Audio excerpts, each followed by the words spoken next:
Hello, everyone, and welcome to round number 2 here at the Monster on the Mountain. Terry Miller, the Disc Golf Guy, joined by Coby Guice from Florida.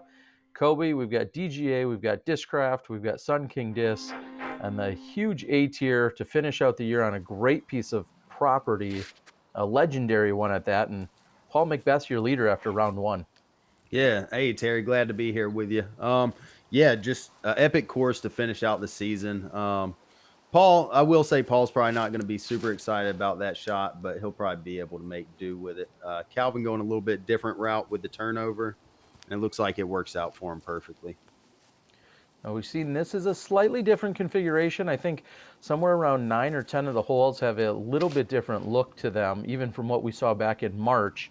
And Mike has not only added these hay bales to prevent some of the skip up to the pin, but also giving you a little bit different look at where you're teeing from. And our new guys on this card include Reid Frescura along with Cole Wehrheim. Is that how it's pronounced? I think it's pronounced Count von Wehrheim. Wehrheim. Okay. Yeah. I should have known that. Oh, Paul's running, giving it all he got right there. Maybe ran down the hill a little bit. Let's see. Wow. Whatever it is, that's a birdie. Great way to Yeah. get started.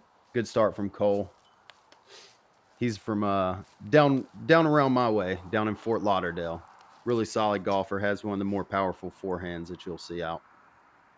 All right, so great to have you again for the second round, and having Calvin and Cole, both a couple of Floridians, along with Paul McBeth and Reid Frescura here, and Reid with a solid stroke here to keep pace with Cole. He starts off with a birdie, and Heimburg does so as well. So looks like Paul McBeth, assuming he cleans up for par, he's going to be all knotted up right away for the lead. Yeah. Calvin picking up right where he left off, just starting out strong. All right, so his sat down nice. Easy tap in par. It certainly could have rolled away on him, but it didn't. And we're going to move over to hole number 2. Again, Calvin, a co-leader already.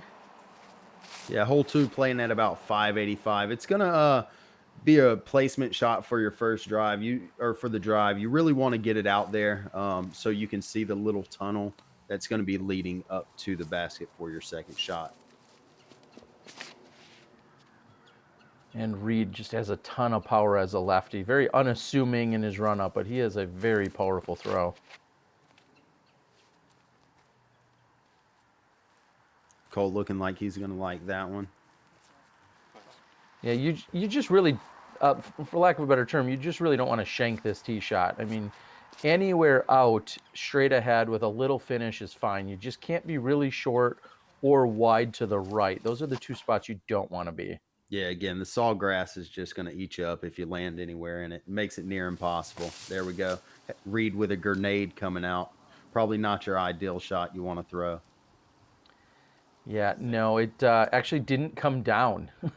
There is no 2-meter penalty here, but that one did not come down. So that's up in the trees, and McBeth with almost a carbon copy from round 1 here. Yeah, plays it perfectly. Let's see if Calvin can have a carbon copy as well. And not quite, but still going to like it. Easy birdie. Yeah, McBeth immediately gave him a hard time and said, "Oh, well, you're already off pace from yesterday by not getting an eagle here." So, and that was a really unfortunate mistake there by Cole. I mean, he was in great position and just not able to put it up the middle where he needed to go. So this is his third shot. Good touch on that. So they give him a spot directly below where his disc was up in the tree and throwing without penalty, but that's for what would have been the birdie 3. We have some cleanup here on aisle 2. Yeah, easy birdie. Now I've got to say it, Reid could give himself an extra couple feet there. He chooses not to. But anytime you're near barbed wire, check with your TD, check and see if there's a provision to give you a little bit of extra space in case you need it. But looks like we're going to move on. Yeah, I know previous years, what is it? They have, is it 2 meters off the barbed wire? I'm not sure if it's 1.5 or 2. Okay. But sometimes with barbed wire, there is a provision built into the individual tournament. Yeah. Calvin getting a little lucky sneaking it through the tree. Probably put him in an ideal position. Okay, Paul doing something a little bit extra. Really trying to bite something off. And honestly, that could work out, but if you do not get around, you're going to be sitting in a pretty terrible situation because if you go short left, it is just very thick. Well, and I got to thank Seth Fendley of the Disc Golf Pro Tour. He volunteered his catch cameraman services with me for the weekend. So huge shout out to Seth for the help. And Seth had a hard time following that one. It's hard enough being a catch cameraman, but to follow some crazy shots can make it really tough. And Reid just doesn't get that to hook up. And I think he actually finds himself on or over the road, or at least OB at that point. Yeah. The OB fence comes really quick on the right side once you get to the top of the hill. Wow, Calvin had a perfect drive, and he is not going to light that up shot. No, talk about squandering that's almost a, perfect position. And it's like there's magnets in that tree. Yeah.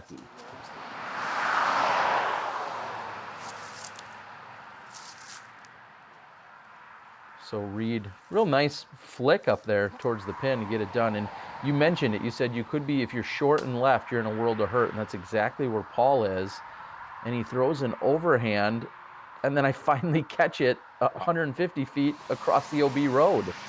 Yeah, not ideal. No. Definitely not ideal. Paul said that when it flipped over, it kind of just hit something and then kept carrying. And I was going back in my data bank thinking, is that the worst shot I've ever seen Paul McBeth throw? And it's definitely in contention. Yeah, at least the worst overhand I've ever seen. From him, anyways. Yes. Let's be clear on that. So this hole giving a little bit of work to these guys. We saw ultimately the par by Calvin a moment ago, a bogey there. McBeth, I think, is tapping in for what's going to be a bogey. Mm-hmm. And Reid taps in for a bogey as well. So yeah, not too friendly. Really showing its teeth. Calvin, your outright leader, 14 under. How tough is this tunnel shot? Again, this is probably one of the tougher holes on the course, in my opinion. Definitely the tougher par 3 out here.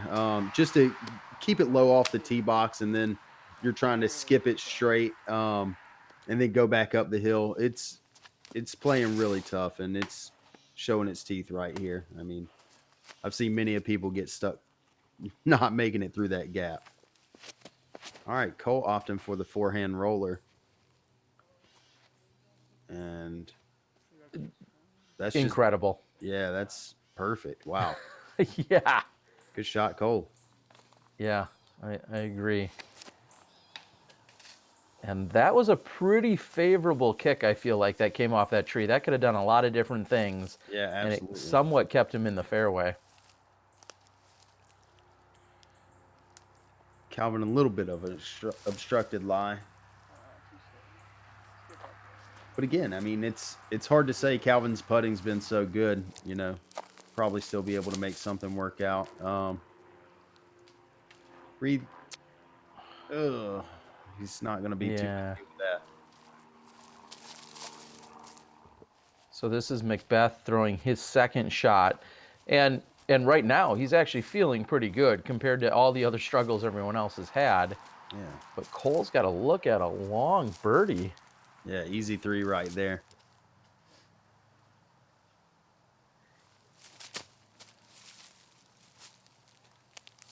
And there is a hillside behind there, so Reid was certainly worried as to if that possibly caught edge and rolled away from him. And Calvin can't quite save the par, but at least had a look at it. All right, Paul with the easy tap in for the par. Not too often, well, except for maybe just this last hole and then this one. Pars are going to walk away picking up strokes, which you don't see too often with our top pros. No.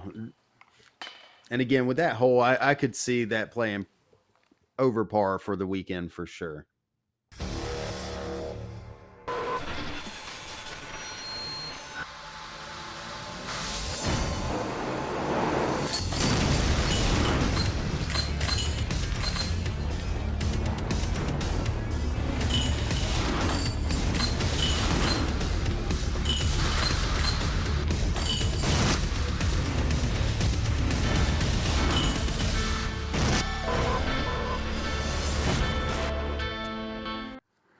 Welcome back. We're here on hole 5. Thanks again to DGA along with Discraft and Sun King as we're moving over to this short one, and McBeth just going right past the basket.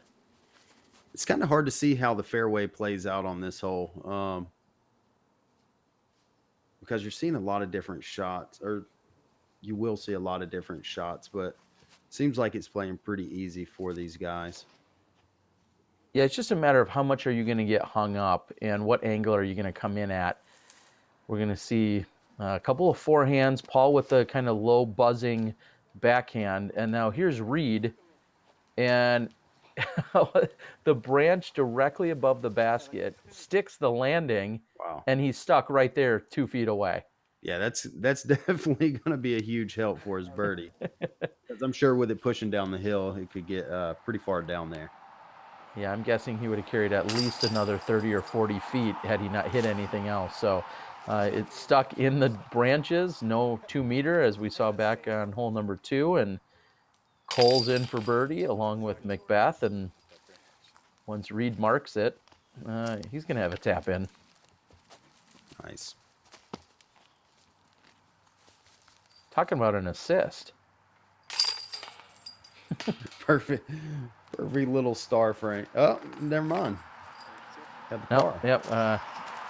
Not quite enough there from Calvin, so he's going to move to the back of the box, and McBeth, the outright leader, as they keep battling back and forth. Now, Paul did the same thing round 1, just kind of left it a little bit short. And again, I feel like 295 downhill with just a little swooping hyzer, it should be a pretty easy shot, pretty standard for these guys. I agree, and I'll say it again, McBeth also frustrated this time as he was the day before, because this shot is so routine for a righty backhander, and he just didn't give it enough. But Reid has a great forehand, plays it off the backstop, and he's parked. Yeah, plays it perfect. Calvin throwing his rhino. And with that backstop, I know there's some sawgrass, but you can get aggressive enough, and I think even be running at an ace. And give this one a run on this downhiller. Yeah, it would totally be the one to do it. Paul with a good run, a little frustrated, wanting the 2. Yeah, if I were to say, okay, I want to go play one hole on this course, and I want the birdie, and everything is on the line, I would walk over to this hole and say, okay, here's where I'm most confident. And so to see McBeth go 0 for 2 in the first 2 rounds is nothing short of shocking. Yeah. Cole just tossing his a little bit high, coming off the rim. Should have a not too obstructed putt for 3. Yeah, he'll be fine. Yeah, his original putt from one knee just had that low-hanging branch. He was trying to avoid it, gave it enough power, but a little too much power at that. So McBeth will move in for the cleanup.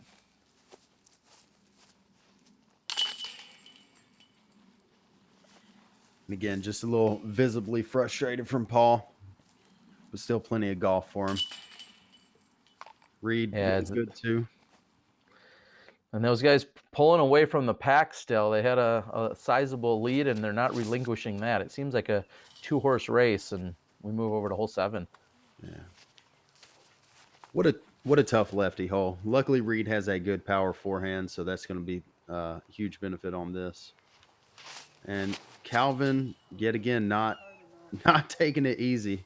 Hopefully that one's going to get down, because if he pushes in the sawgrass again, it's just really obstructed. Should be pretty good from there. And you see how much less effort Paul puts into that, than what we just saw from Calvin. And again, a carbon copy from his throw the previous day. He's really playing for positioning just to find that short grass. Cole looking like he's putting it up there nice. Perfect. Yeah, absolutely. Again, this green plays so beautiful. See Reid Yeah, get around there. it's kind of you play down and then back up onto a slightly elevated green, and McBeth almost stuck this one the day before, and Does it nearly the again. exact same result. Yeah. Cole's forehand looking so effortless. Hangs it out a little bit wider. Going to be a really tough putt from the left side, just with the trees in the way. You got to go over the sawgrass. So the day before, Grant was out here and he gave Calvin a hard time and said, "Don't just stand there. Maybe take a step or two." So Calvin, with almost the exact same position, this time takes a step or two and gets it a little bit closer, but not much. Yeah, sometimes you got to listen to Grant as much as you don't want to. Oh, Good run.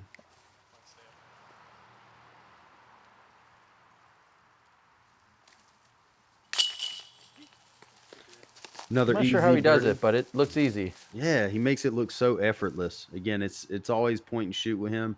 Very rarely will you ever see him miss left or right. It's usually just when he does miss front cage. Sorry, Calvin. Uh-oh, calling him out. And we're going to see the par here by Cole. And a moment ago, you saw a little bit of the wind moving around.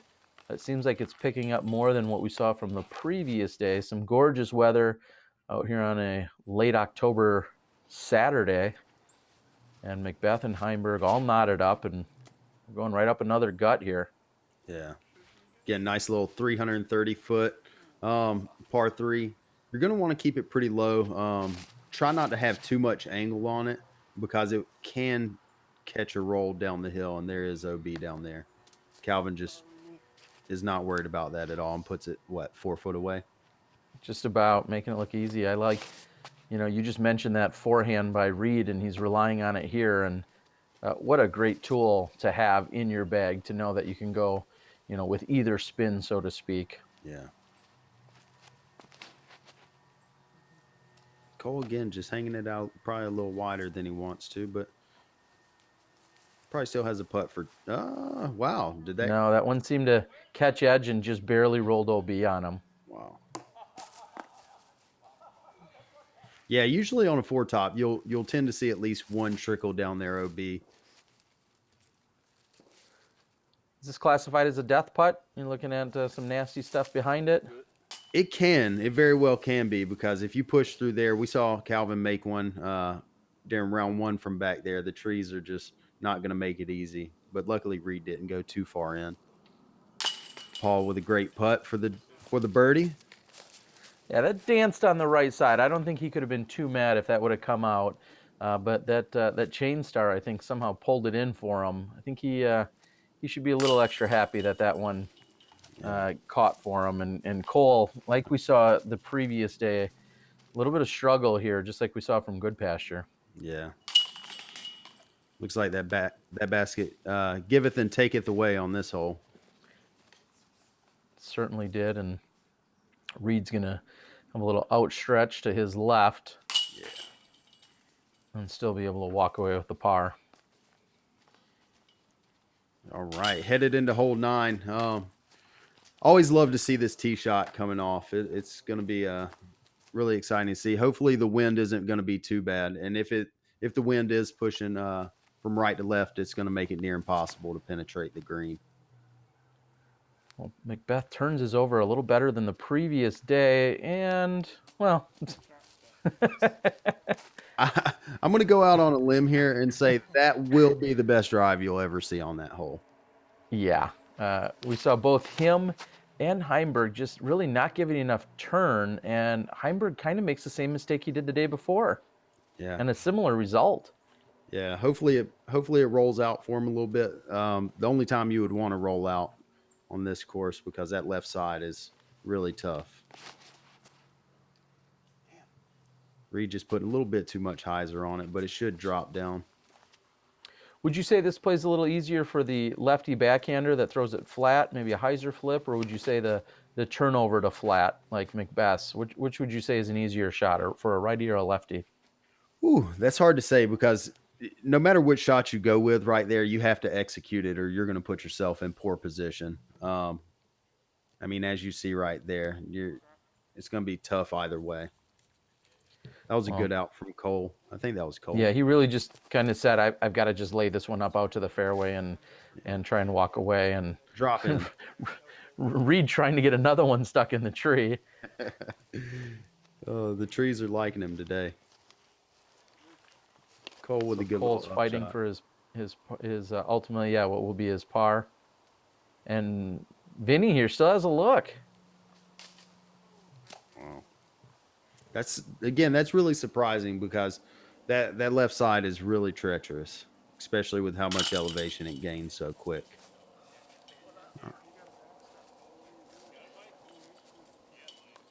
Cole with the bogey cleanup, no big. McBeth counting his birdies before they hatched. They're talking about the league that Grant was just hustling earlier in the morning. And as he taps out, I want to thank you for joining us. Hope everyone's loving the action. We got more Monster on the Mountain coming at you for the back half of round number 2. Thank you guys so much. We'll see you on the backside.